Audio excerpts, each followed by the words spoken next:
Harry didn't know whether he was imagining it or not, but he seemed to keep running to Snape wherever he went.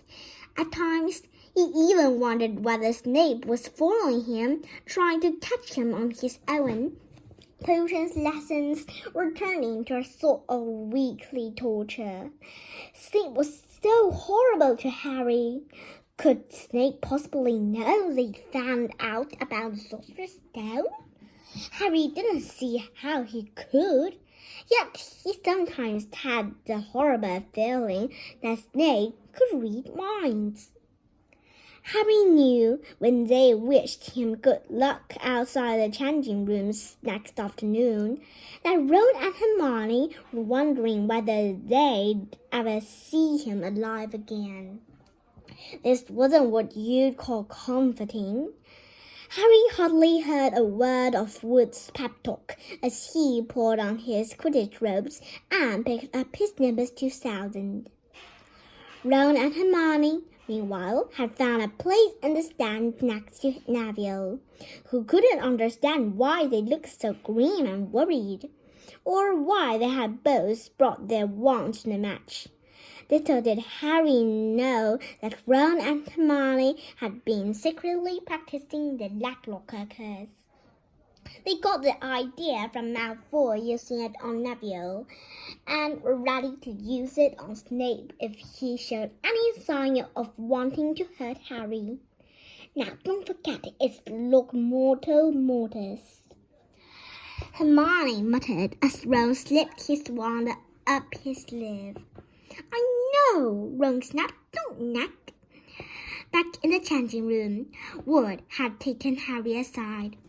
Don't want to pressure you, Potter, but if we ever need an early capture of the snitch, it's now.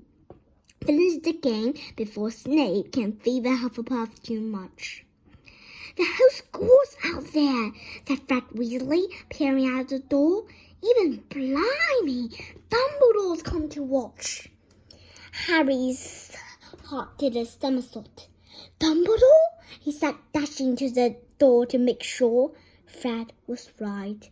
There was no mistaking that silver beard. Harry could have laughed out loud with relief. He was safe. There was simply no way that Snape would dare to try and hurt him if Dumbledore was watching. Perhaps that was why Snape was looking so angry as the teams marched onto the pitch, something that Ron noticed too. I've never seen Snape look so mean, he told Hermione. Look, they're off. Ouch! Someone had poked Ron in the back of the head. It was Malfoy. Oh, sorry, Weasley. Didn't see you there. Malfoy grinned broadly at Crabbe and Goyle. Wonder how long Potter's going to stay on his broom this time. Anyway, what a bet. What about you, Weasley? Ron didn't answer. Snape had just awarded Hufflepuff a penalty because George Weasley had hit the bludger at him.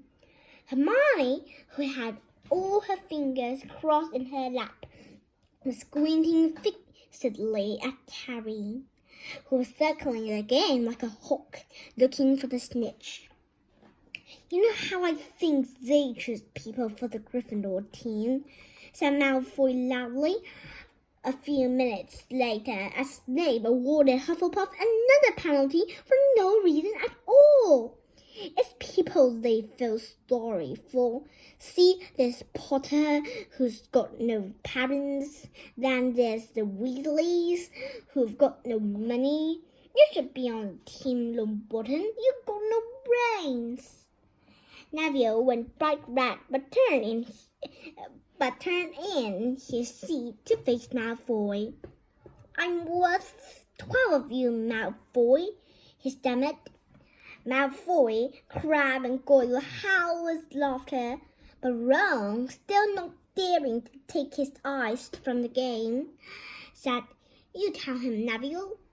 Longbottom, if brains were gold, you'd be poorer than Weasley, and that's saying something. Ron's nerves were already stretched to breaking point with anxiety about Harry. "I'm warning you, Malfoy, one more word." "Ron!" said Hermione suddenly. "Harry! What? Where?" Harry had suddenly gone into a spectacular dive, with Drew gasps and cheers from the crowd. Hermione stood up, her crossed fingers in her mouth, as Harry streaked towards the ground like a bullet. "You're in luck, Weasley. Put us some money on the ground," said Malfoy. Ron snapped. Before Malfoy knew what was happening, Ron was on top of him, wrestling him to the ground. Neville hesitated, then clambered over the back of his seat to help. "Come on, Harry!" Hermione screamed, leaping onto her seat to watch as Harry spat straight at Snape. She didn't even notice Malfoy and Ron rolling around under her seat, or the scuffles and yelps coming from the whirl of feet that was Neville, Crabbe, and Goyle. Up in the air, Snape turned on his broomstick just in time to see something scarlet shoot past him, missing him by inches. Next second, Harry had pulled out of the dive, his arm raised in triumph, the snitch clasped in his hand. The dance erupted. It had to be a record.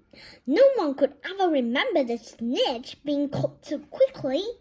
"Ron! Ron, where are you? The game's over. Harry swore. We've won. Gryffindor are in the lead," shrieked Hermione, dancing up and down her seat and hugging Parvati Patel in the row in front. Harry jumped off his broom a foot from the ground. He couldn't believe it. He'd done it. The game was over. It had barely lasted 5 minutes as Gryffindors came spilling onto the pitch. He saw Snape land nearby, white-faced and tight-lipped. Then Harry felt a hand on his shoulder and looked up into Dumbledore's smiling face. "Well done," said Dumbledore quietly, so that only Harry could hear. "Nice to see you haven't been brooding about that mirror. Been keeping busy. Excellent." Snape spat bitterly on the ground. Harry left the changing room and alone some time later to take his Nimbus to sell them back to the broom shed. He couldn't ever remember feeling happier. He'd really done something to be proud of now. No one could say he was just a famous name anymore. The evening air had never smelled so sweet. He walked over the damp grass, reliving the last hour in his head, which was a happy blur. Gryffindors running to lift onto their shoulders. Ron and Hermione in the distance, jumping up and down, Ron cheering through a heavy nosebleed. Harry had reached the shed. He leant against the wooden door and looked up at Hogwarts, with its windows glowing red in the setting sun. Gryffindor in the lead. He'd done it. He'd shown Snape. And speaking of Snape, a hooded figure came swiftly down the front steps of the castle, clearly not wanting to be seen. It walked as fast as possible towards the forbidden forest. Harry's victory faded from his mind as he watched. He recognized the figure's prowling walk. Snape, sneaking into the forest while everyone else was at dinner. What was going on? Harry jumped back on his Nimbus 2000 and took off, gliding silently over the castle. He saw Snape enter the forest at Ron. He followed. The trees were so thick he couldn't see where Snape had gone.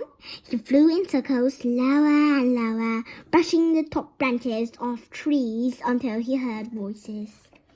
He climbed towards them and landed noiselessly in a towering beech tree. He climbed carefully along one of the branches, holding tight to his broomstick, trying to see through the leaves. Below, in a shadowy clearing, stood Snape. But he wasn't alone. Quirrell was there too. Harry couldn't make out the look on his face, but he was stuttering worse than ever. Harry strained to catch what they were saying.